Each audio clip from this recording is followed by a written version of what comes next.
तो चलिए शुरू करते हैं क्वेश्चन नंबर 51 से। और ये NHPC मैकेनिकल इंजीनियरिंग के प्रीवियस ईयर क्वेश्चंस हैं। तो 51 क्वेश्चन नंबर से शुरू करते हैं। इसमें क्या करा है, velocity potential function exist when the flow is. इसमें कह रहा है कि वेलोसिटी पोटेंशियल फंक्शन अगर एग्जिस्ट कर रहा है तो फ्लो क्या होगा, तो फ्लो होगा इरोटेशनल। और हम एक तरीके से और आपको याद दिला सकते हैं। देखिए एक गोला बना के इसको काट देते हैं, ये क्या बन जाता है, फाई। इसको क्या कहते हैं, फाई। तो ये गोला बना के काट दिया गया, मतलब क्या, इरोटेशनल। तो अगर फाई एग्जिस्ट कर रहा है तो क्या होगा, फ्लो इरोटेशनल होगा। ठीक है, ये याद करने का एक तरीका है। Now question number 52, carbon percentage present in iron more than 4.3% is termed as. तो देखिए दो चीज़ होता है, एक हाइपो एक होता है, एक हाइपर होता है। 4.3 पे कौन सा रिएक्शन होता है, ये होता है यूटेक्टिक रिएक्शन। और अगर 4.3 से ज़्यादा है तो ये हाइपर हो जाएगा, मतलब ज़्यादा मतलब हाइपर ही, तो हाइपर यूटेक्टिक कास्ट आयरन। और अगर 4.3% से नीचे आ जाता है तो हाइपो हो जाता है, तो हाइपो यूटेक्टिक कास्ट आयरन हो जाएगा। ठीक है, अगर कम का था तो ये क्या कहा है, मोर देन। करेक्ट ऑप्शन आपका क्या हो जाएगा, 1। ठीक है, नाउ क्वेश्चन नंबर 53, इसमें क्या पूछ रहा है, pick the correct order of various turbines with respect to specific speed. तो मैं आपको पहले बता देता हूँ, जो ये 3 कंपैरिजन कराया है उनकी स्पेसिफिक स्पीड कितनी कितनी होती है। तो सबसे पहले आता है पेल्टन व्हील टर्बाइन की। तो पेल्टन की होती है 30 से 60। ठीक है, उसके बाद आता है फ्रांसिस का होता है 60 से 300। और सबसे ज़्यादा किसका होता है, कैप्लान का, 300 से करीब 1000 के आसपास होता है। तो करेक्ट ऑप्शन आपका हो जाएगा कैप्लान का सबसे ज़्यादा होता है, फिर फ्रांसिस का होता है, सबसे कम किसका होता है, पेल्टन व्हील टर्बाइन का स्पेसिफिक स्पीड। तो करेक्ट ऑप्शन आपका हो जाएगा बी। नाउ क्वेश्चन नंबर 54,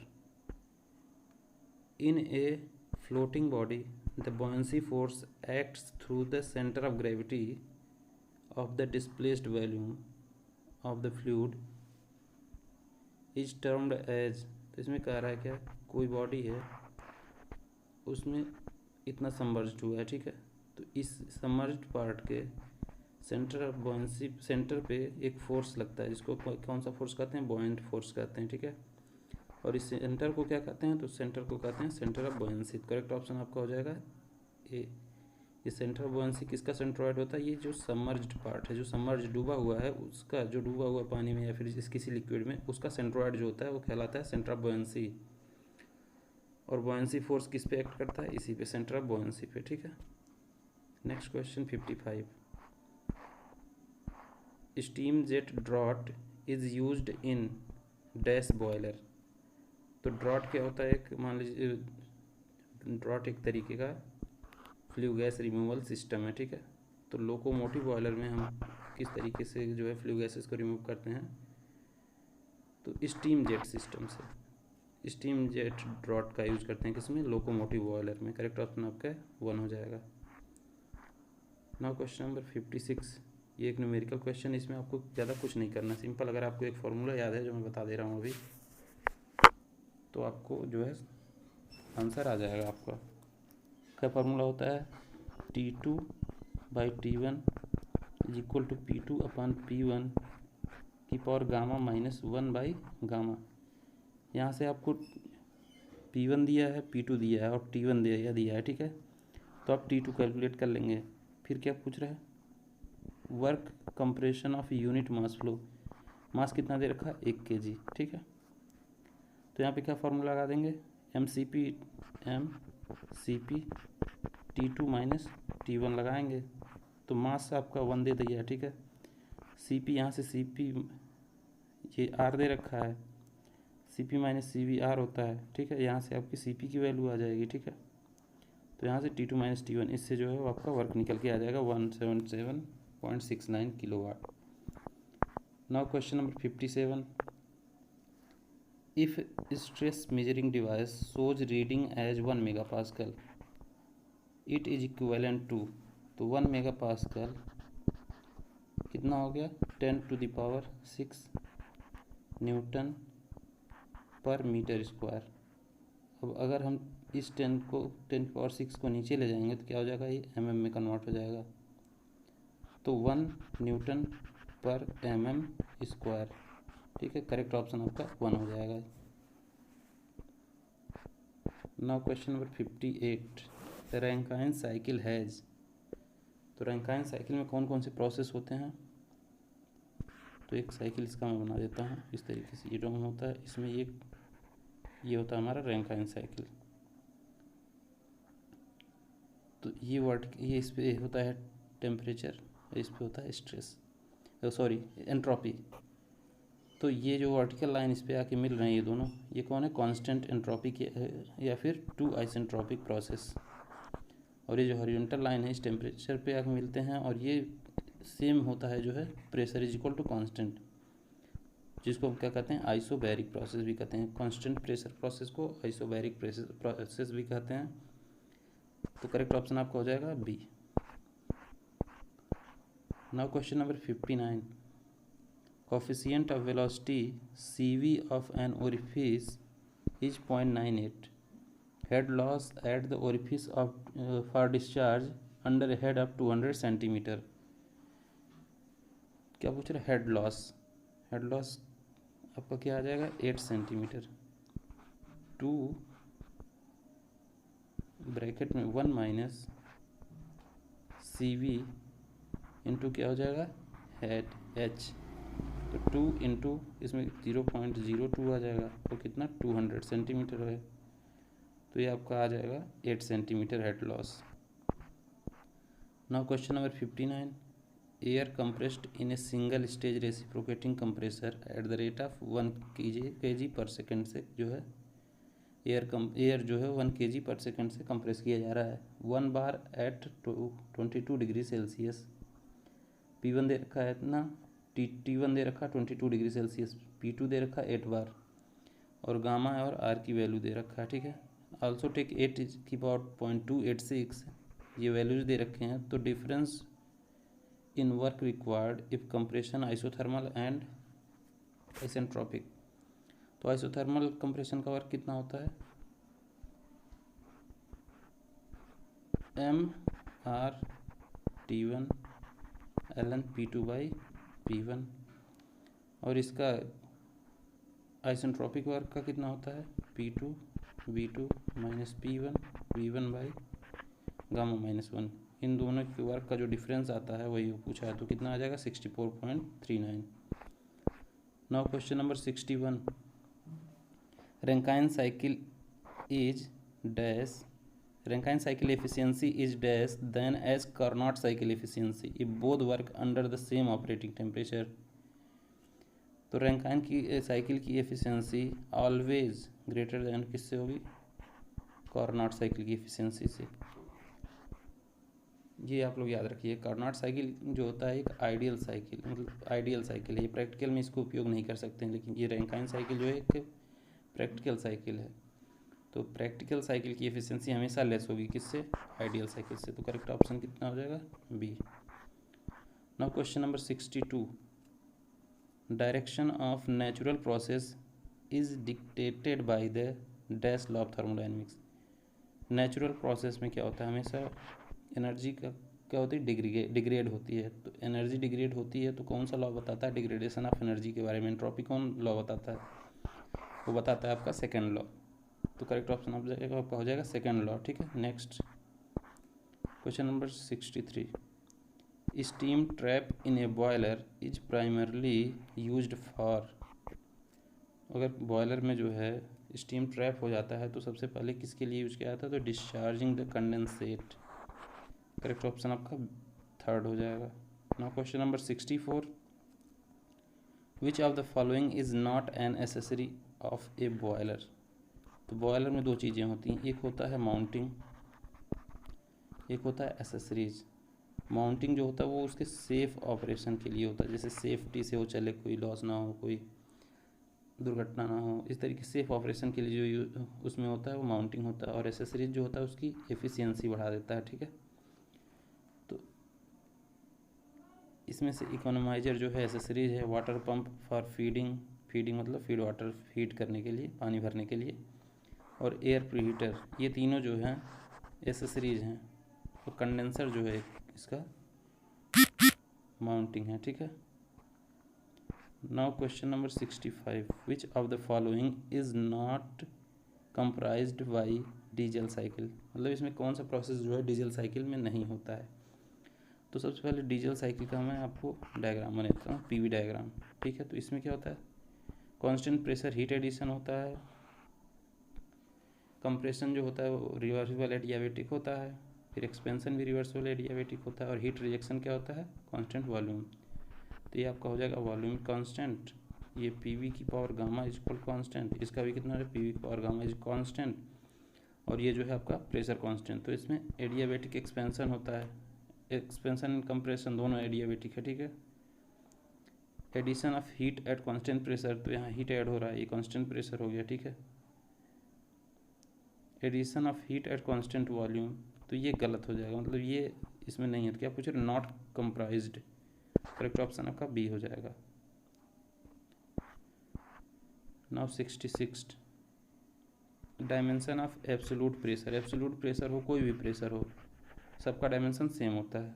वो कितना होता है, पहले उसकी यूनिट क्या होती है, न्यूटन पर मीटर स्क्वायर।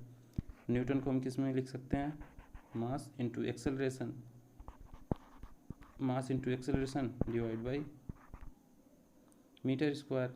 तो मास को किस में लिखते हैं हम, कैपिटल एम। एक्सेलरेशन को किस में लिख देंगे, एक्सेलरेशन मीटर पर सेकेंड स्क्वायर होता तो एल बाई टी की -2, और ये एम स्क्वायर मीटर स्क्वायर है तो इसको कितने लिख देंगे, एल स्क्वायर। तो इसमें क्या हो गया, एम होगा, एल इनवर्स होगा, और टी की पावर -2 होगा। तो करेक्ट ऑप्शन आपका सी हो जाएगा। नाउ क्वेश्चन नंबर 67 इस ये फॉर्मूला, इसको आपको डायरेक्टली याद करना है, डायरेक्टली एग्जाम में आएगा, इसको कुछ कोई यहाँ पे डेरिवेशन नहीं करा सकते क्योंकि टाइम बहुत ज़्यादा लग जाएगा, ठीक है। Pressure ratio known as critical pressure ratio for maximum discharge, ये भी क्वेश्चन पूछा जाता है। मैक्सिमम डिस्चार्ज की कंडीशन में जो है प्रेशर रेशियो कौन सा होता है, तो वो होता है क्रिटिकल प्रेशर रेशियो होता है, ठीक है। Through the nozzle is given by this relation P2/P1 is equal to 2/n+1 की पावर n/n-1, ठीक है। करेक्ट ऑप्शन आपका बी हो जाएगा। Now question number 68, all reaction turbine will have maximum efficiency if swirl velocity at the outlet will be 0। Reaction turbine की efficiency अगर ज़्यादा मतलब मैक्सिमम चाहिए तो VW2 जो होगा उसको 0 लेना पड़ेगा। ऐसे ही सेंट्रीफ्यूगल पंप में क्या होता है, ये swirl वेलोसिटी एट एग्जिट है, ठीक है, या एग्जिट या आउटलेट कह सकते हैं, दोनों कह सकते हैं, ठीक है। ऐसे सेंट्रीफ्यूगल पंप में क्या होता है, swirl वेलोसिटी इनलेट पे 0 होगा तब उसकी एफिशिएंसी मैक्सिमम होगी, VWN इज इक्वल टू 0 चाहिए उसमें, ठीक है।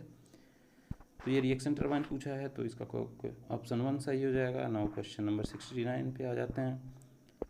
Drought is produced in locomotive boiler, same question पूछा है, पिछली बार पूछा था कि स्टीम जो है स्टीम जेट का उपयोग किस बॉयलर में करते हैं, इसमें कह रहा लोकोमोटिव बॉयलर में कौन सा करते हैं, तो डायरेक्ट ऑप्शन थर्ड करेक्ट हो जाएगा, ठीक है।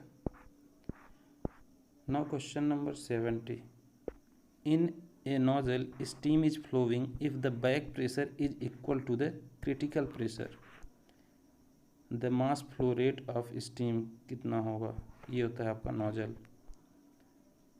तो if back pressure is equal to critical pressure के बराबर हो जाता है तो क्या होगा, मास फ्लो रेट मैक्सिमम होगा, ठीक है। और इस कंडीशन को क्या कहते हैं, चोक्ड फ्लो, चोक्ड फ्लो, ठीक है। Question number 71, in A free vortex the flow is, free vortex, vortex का मतलब क्या होता है, कोई भी अगर फ्लूइड मास जो है किसी एक्सिस के अबाउट ऐसे रोटेट कर रहा है तो उसको क्या कहते हैं, वॉर्टेक्स फ्लो। तो अगर फ्री वॉर्टेक्स हो रहा है तो क्या होगा, इररोटेशनल होगा। करेक्ट ऑप्शन आपका 4 हो जाएगा। और इररोटेशनल का मतलब मैं समझा देता हूँ आपको, यहाँ पे फ्लूइड मास रोटेट कर रहा है, फ्लूइड मास यहाँ पे रोटेट कर रहा है, लेकिन इररोटेशनल का मतलब क्या होता है कि मान लीजिए ये फ्लूइड पार्टिकल है, ठीक है, इस तरीके से ये कंडीशन में है। तो अगर ये यहाँ से यहाँ पे मूव किया तब भी ये इसी कंडीशन में, जैसे यहाँ पे वैसे यहीं पे सेंटर ऑफ मास के अबाउट ये पार्टिकल जो है इस तरीके से अपने सेंटर ऑफ मास के अबाउट रोटेट नहीं कर रहे हैं, तो इस फ्लो को क्या कहेंगे हम, इररोटेशनल फ्लो कहेंगे, ठीक है। हाँ question number 72, refrigerant 22 has chemical formula, तो R22 का जो फार्मूला, केमिकल फार्मूला होता है वो होता है CHClF2, CHClF2। और R11 का क्या होता है CFCl3। ये जो आपको दिख रहा है ये R11 का फार्मूला है, एक इसका R22 का फार्मूला, ठीक है। नाउ क्वेश्चन 73, ये बहुत इंपॉर्टेंट क्वेश्चन है, ठीक है। Using Wilson line, Wilson line में आपको बना के दिखा देता हूँ अच्छे से, ठीक है। विल्सन लाइन ये इस तरीके से एक एक्सिस बनाया जाता है और यहाँ से एक इंक्लाइंड लाइन खींच दी जाती है, ठीक है। इधर आपका मास ऑफ फ्यूल कंजम्पशन को दिखाया जाता है और इस एक्सिस पे पावर को दिखाया जाता है। तो ये लाइन इसको बढ़ाने पे जहाँ एक कट करती है तो ये जो पावर होता है इसी को हम कहते हैं फ्रिक्शन पावर। और फ्रिक्शन पावर को ही बताने के लिए क्या है विल्सन लाइन है, विलियंस लाइन, ठीक है। विलियंस लाइन होता है, sorry. Now question number 73, using Willans line,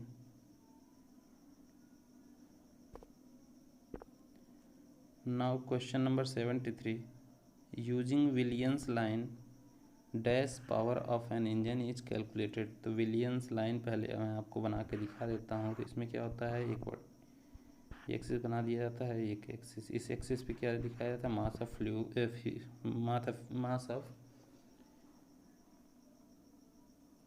of fuel consumption, और इस पे क्या दिखाया जाता है पावर। ये इंक्लाइंड लाइन खींच दी जाती है और ये लाइन इस एक्सिस को जहाँ पे कट करती है वहाँ तक होता है हमारा फ्रिक्शन पावर FP, ठीक है। तो ये विलियंस लाइन जो है वो क्या दिखाने के लिए होता है आपका फ्रिक्शनल पावर।